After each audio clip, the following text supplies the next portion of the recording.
ভোর 4:30 নাগাদ ঘুম ভেঙে গেল।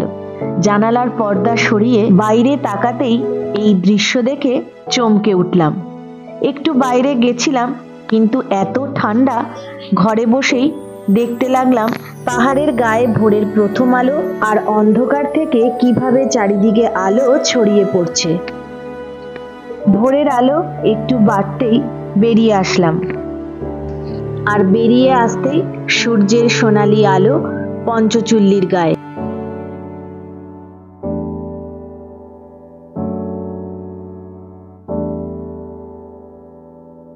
ভোর এখন 6:30। আস্তে আস্তে দারমা ভ্যালিতেও আলো স্পষ্ট হচ্ছে। আজ সকালটা একদমই আলাদা। এই সকালের বর্ণনা বা ব্যাখ্যা করার ভাষা আমার কাছে নেই। সোনায় মোড়া পঞ্চচুল্লির এই অপরূপ দৃশ্য দু চোখ ভরে দেখছি, আর দারমা ভ্যালির শান্ত নিরিবিলি পরিবেশ দারুণভাবে উপভোগ করছি।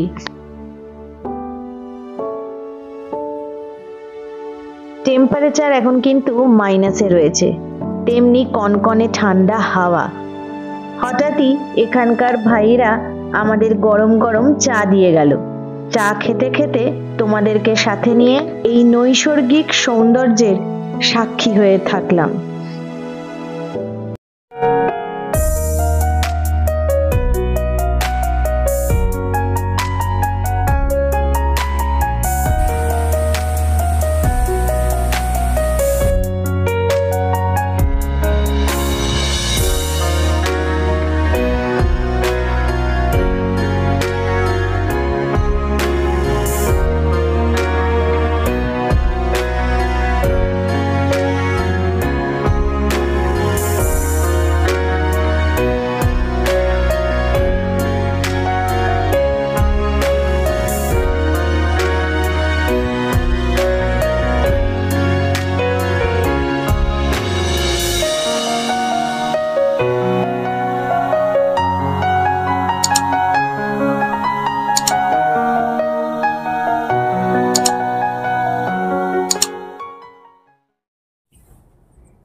সকালবেলা স্বর্গীয় দৃশ্য দেখার পর এখন আমরা সবাই রেডি হয়ে নিয়েছি। বাজে এখন সকাল 9টা।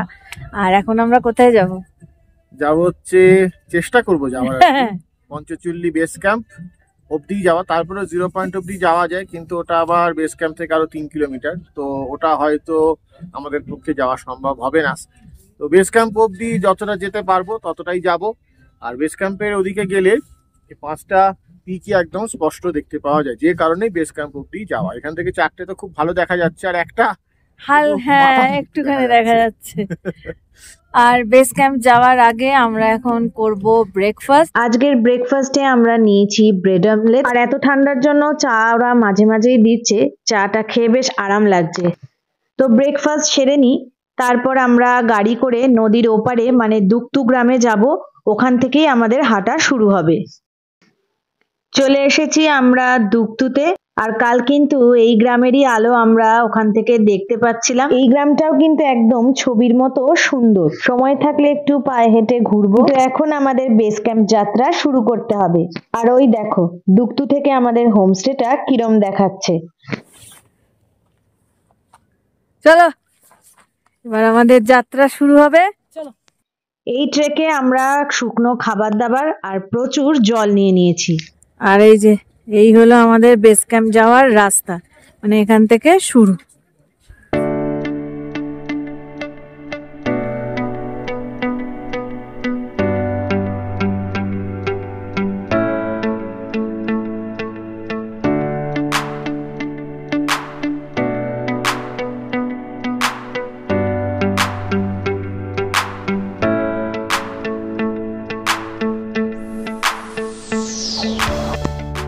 উত্তরাখণ্ডের কুমায়ুনের দিকে এই পঞ্চচুল্লি বেস ক্যাম্প ট্রেক কিন্তু খুবই জনপ্রিয়। দারমা ভ্যালির দুকতু গ্রাম থেকেই কিন্তু এই ট্রেক শুরু হয়, কিন্তু পাহাড়ের যেই রাস্তা দিয়ে এখন আমরা যাচ্ছি এর নিচে আরো কিছু গ্রাম রয়েছে, নাগলিং, বালিং। যদিও এই গ্রামগুলো আমাদের চোখে অতটাও স্পষ্ট নয়। আস্তে আস্তে বেশ কিছুটা রাস্তা আমরা ওপর দিকে উঠে এসেছি, আর ওই দূরে দুগতু গ্রাম এখনো দেখা যাচ্ছে।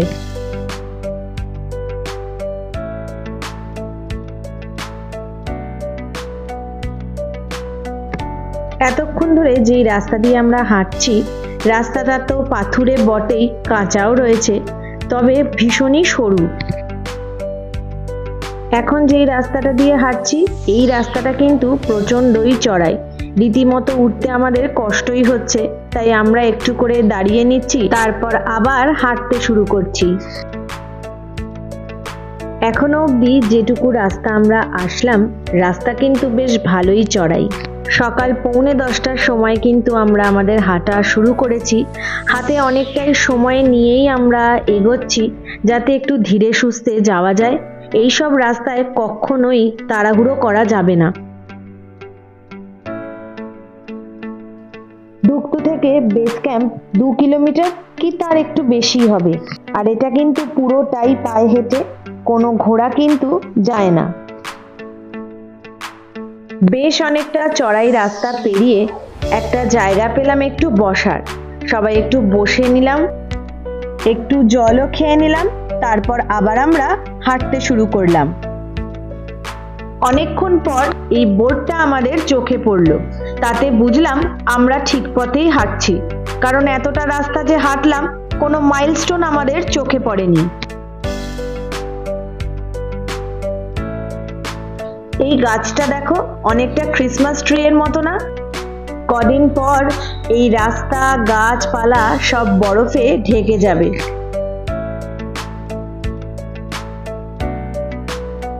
যেতে যেতে কত রকম ফুল আর ফলের গাছ যে আমাদের চোখে পড়লো। শুধু ফুল ফলের গাছ নয়, কত রকম পাতাবাহারও যে দেখলাম আমরা।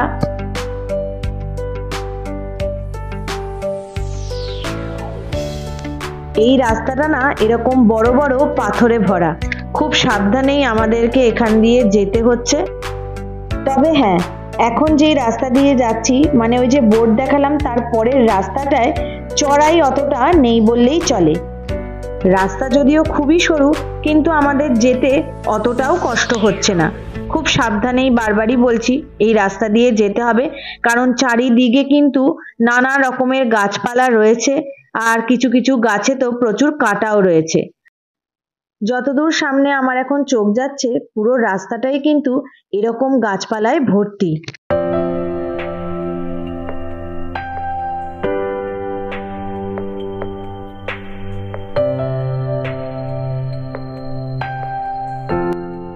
হঠাৎ করে আমাদের কাছে এই রাস্তাটা একদমই অন্যরকম হয়ে গেল। এতক্ষণ তো পাথুরে রাস্তা ছিল, কাঁচা, তবে এই রাস্তাটা কিন্তু মাটির, আরো স্যাঁতস্যাঁতে ভিজে। চারিদিকে এত গাছপালা, কিছু কিছু রাস্তায় তো সূর্যের আলো এসেই পৌঁছায় না, আবার কিছু কিছু জায়গায় ফ্রস্ট হয়ে রয়েছে। তো এই ট্রেকিং জার্নিতে আমাদের নানান রকম অভিজ্ঞতার সম্মুখীন হতে হলো। আমরা এতটাই জঙ্গলের মধ্যে ঢুকে গেছি, মাঝে মাঝে তো আমাদের ভয়ও লাগছে যে আমরা ঠিক যাচ্ছি তো, কারণ এখানে কোনো মাইলস্টোন নেই, আর লোকজন খুব একটা এই পথে দেখতে পেলাম না।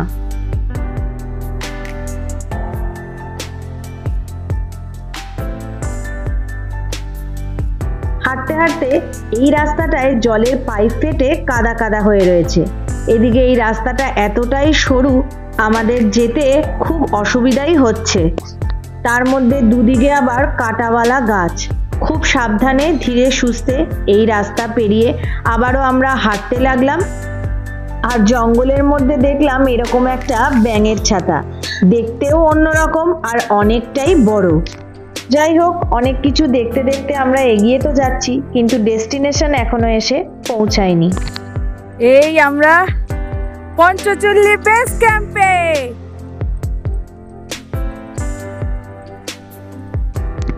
এখন বাজে 11:30। আমাদের অবস্থা সেই রাজ্য জয় করার মতো। একসময় তো মনে হচ্ছিল আমরা পঞ্চচল্লি পৌঁছাতে পারবো কিনা। তো যাই হোক, নানান অভিজ্ঞতার মধ্যে দিয়ে ঠিক পথেই এসে আমরা বেস ক্যাম্পে পৌঁছালাম। পঞ্চচল্লি বেস ক্যাম্পের উচ্চতা 13,975 ফিট। ইতিহাস ঘাটলে জানা যায় পঞ্চচুল্লি কিন্তু পঞ্চপাণ্ডবদের নামেই হয়েছে। এখানে নাকি তারা জীবনের শেষবারের মতো রান্না করে খেয়েছিল স্বর্গে যাওয়ার আগে। 5টা উনুন জেলে রান্না হওয়ার জন্য এর নাম পঞ্চচুল্লি। জলযোগের ব্যবস্থা হয়েছে, সামান্য জলযোগ, সেটাই করা হচ্ছে। কেক কাটা হবে এখানে, না কারোর বার্থডে নয় আজকে, এমনি কেক কাটা হবে আনন্দে। আমরা যে বেস ক্যাম্প জয় করেছি, সফলতার জন্য, সকলের জন্য আমরা কেক কাটবো এবং কেক কেটে যেটা খাওয়া হবে তার সাথে হালকা কিছু নোনতা জিনিস আছে। আর এই ট্রিপের জন্য স্পেশাল থ্যাঙ্কস অভিজিৎ শাহ আর হীরক পাল। আর হ্যাঁ, তনুশ্রীকেও বলতেই হবে, তনুশ্রী খুব আসার ইচ্ছে ছিল। ওম পর্বত সে আজকে এই শিখরে পৌঁছতে পেরেছে। নিশ্চয়ই। কেক নাও, চলে এসো। বাহ, সুন্দর কেটেছে কিন্তু কেকগুলো। আর এই বেস ক্যাম্পে তোমরা যে ইগলুগুলো দেখছো, আগে কিন্তু এখানেই থাকার ব্যবস্থা ছিল। দুক্তু বা দান্তুতে কোনো হোমস্টে ছিল না, কিন্তু কোনো এক সময় এই ইগলুতে আগুন লাগে, তারপর সেখান থেকে জঙ্গলে আগুন ছড়িয়ে পড়ে, তার জন্য ইগলুতে থাকা বন্ধ হয়ে যায়। তো চলো আরো কিছুক্ষণ প্রকৃতির মধ্যে একটু সময় কাটিয়ে নিই আমরা। বেশ কিছুক্ষণ সময় আমরা এখানে কাটালাম, দারুণ ভাবে উপভোগ করলাম। আর এখন বাজে 1:45। এবার নিচের দিকে নামার পালা। কি হ্যাঁ, মন্ত্রমুগ্ধ হয়ে দেখলে? 2 হাত দিয়ে পঞ্চচুল্লিকে জড়িয়ে ধরে আদর করে এখন আমরা এবার নেমে যাচ্ছি নিচের দিকে। আশা করছি আবার এখানে আসতে পারবো ঈশ্বরের কৃপা থাকলে। নিশ্চয়ই, মনের ইচ্ছে আর ঈশ্বরের আশীর্বাদ সত্যি দুটোই সম্মিলিত হলে সফলতা আসবে। আবার করবো জয় আমরা।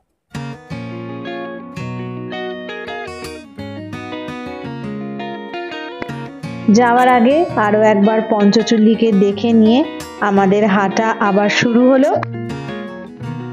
যেতে যেতে কয়েকটা কথা শেয়ার করছি।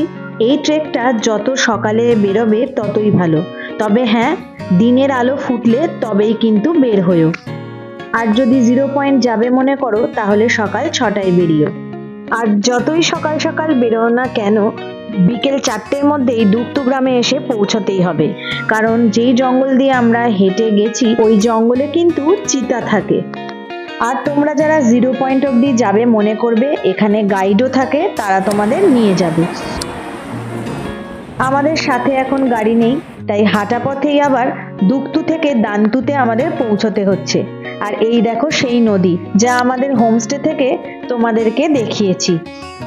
আর তোমাদের যে ব্রিজের কথা বলেছিলাম, এটা কিন্তু সেই ব্রিজ নয়, এটা এক ছোট ব্রিজ। আমরা শর্টকাট পথই ধরেছি, কারণ বড় ব্রিজ দিয়ে যদি যেতাম তাহলে অনেকটা ঘুরে আরো অনেকটা হেঁটে আমাদেরকে দান্তু পৌঁছাতে হতো।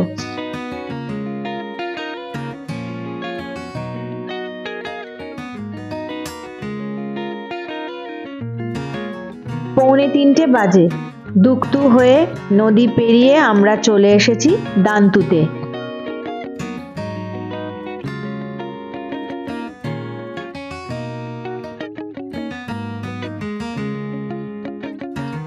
হোমস্টেতে ফিরেই কিছুক্ষণ বসলাম। আর আমরা কিন্তু লাঞ্চের অর্ডার করে রেখে গেছিলাম, কারণ এইসব জায়গায় কিন্তু লাঞ্চ প্যাকেজের মধ্যে পড়ে না। এত হাঁটাহাঁটি হয়েছে, আমাদের সবার কিন্তু প্রচন্ড খিদে পেয়ে গেছে। আর আজকের লাঞ্চে রয়েছে স্যালাড, তার সাথে চিকেন, এটা আমরা কুমায়ুন স্টাইলে করতে বলেছি। আর গরম গরম ভাত তো রয়েছে, আর ডালের সাথে আমরা নেব আলু জিরা, আর ডালটা মিক্সড ডাল। এখন তাহলে খাওয়া দাওয়া সেরে নিই, পরে আবার তোমাদের সাথে কথা হবে।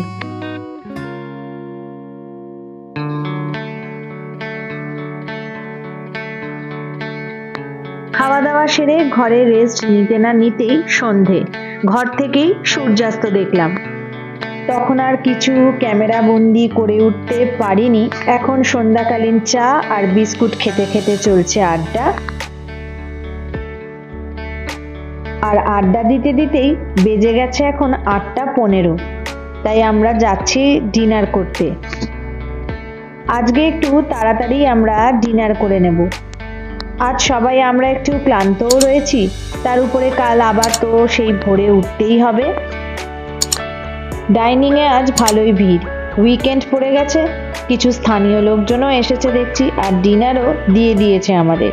আজকের ডিনারে রুটি, ডাল, আলু ফুলকপি দিয়ে তরকারি, আর আমরা শনপাপড়ি এনেছিলাম, সেটাও নিয়ে নিলাম।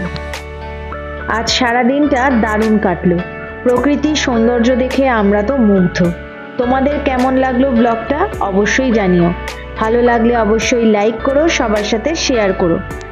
খুব তাড়াতাড়ি নতুন পর্বে দেখা হচ্ছে, সবাই ভালো থেকো, টাটা।